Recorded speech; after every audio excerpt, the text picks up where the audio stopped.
বিষয় এই আনহারুল উলুম মাদ্রাসা সহ গোটা বাংলাদেশের মাদ্রাসাগুলো এই অঞ্চলের দিনদার তৌহিদি জনতার কষ্টার্জিত অর্থের মাধ্যমেই পরিচালিত হয়।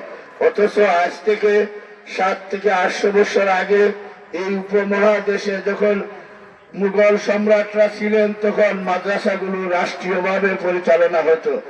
ব্রিটিশ সাম্রাজ্যবাদী উপনিবেশিক শক্তি যখন এই অঞ্চলকে দখলে নিয়ে যায় তখনের পর থেকে ইসলামের শিক্ষাকে মাইনাস করার জন্য, ইসলাম এবং কোরআন সুন্নাহকে পৃথিবী থেকে মিটিয়ে দেওয়ার জন্য ব্রিটিশ সাম্রাজ্যবাদী শক্তিরা এমন ব্যবস্থাপনা পরিচালনা করে যাওয়ার কারণে আজকে আমাদের জাতীয় শিক্ষা এমন একটা পর্যায়ে পৌঁছে গিয়েছে যে কলেজ বিশ্ববিদ্যালয়ের শিক্ষার্থীরা রোজা এবং পূজার মধ্যে পার্থক্য করতে পারে না।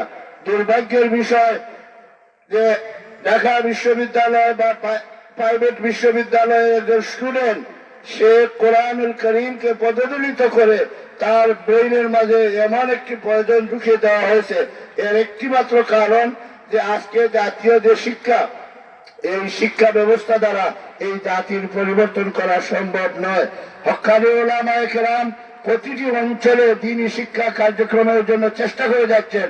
এটা আমাদের জন্য পর্যাপ্ত নয়।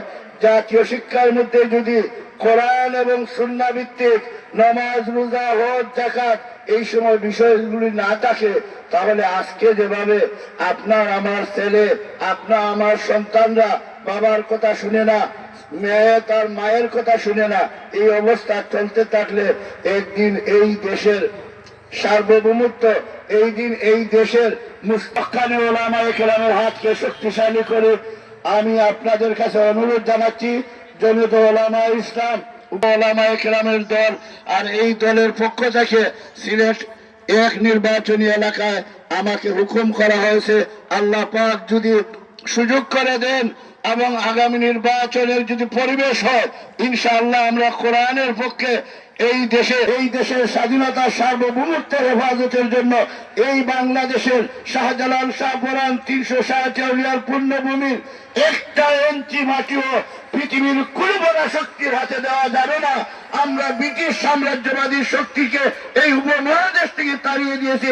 যে জমিয়ত উলামায়ে ইসলাম, এই জমিয়ত উলামায়ে ইসলামের নেতা কর্মী থাকতে পশ্চিম দুনিয়ারা যেভাবে পার্বত্য চট্টগ্রাম অঞ্চলকে খ্রিস্টান রাজ্য বানানোর যে ষড়যন্ত্র করছেন, এই ষড়যন্ত্রের হাত থেকে দেশকে রক্ষা করার জন্য জমিয়ত উলামায়ে ইসলাম এবং হক্কানি উলামায়ে কেরামের হাতকে শক্তিশালী করার আহ্বান জানিয়ে আজকে যারা আনহারুল উলুম মাদ্রাসার এই জলসায় সার্বিক সহযোগিতা করেছেন সবাইকে আমি আমার ব্যক্তিগত তরফ থেকে, আমার দল জমিয়ত উলামায়ে ইসলামের পক্ষ থেকে আন্তরিক অভিনন্দন মোবারকবাদ জানিয়ে আমার কথাগুলো এখানে শেষ করছি। খোদা হাফেজ।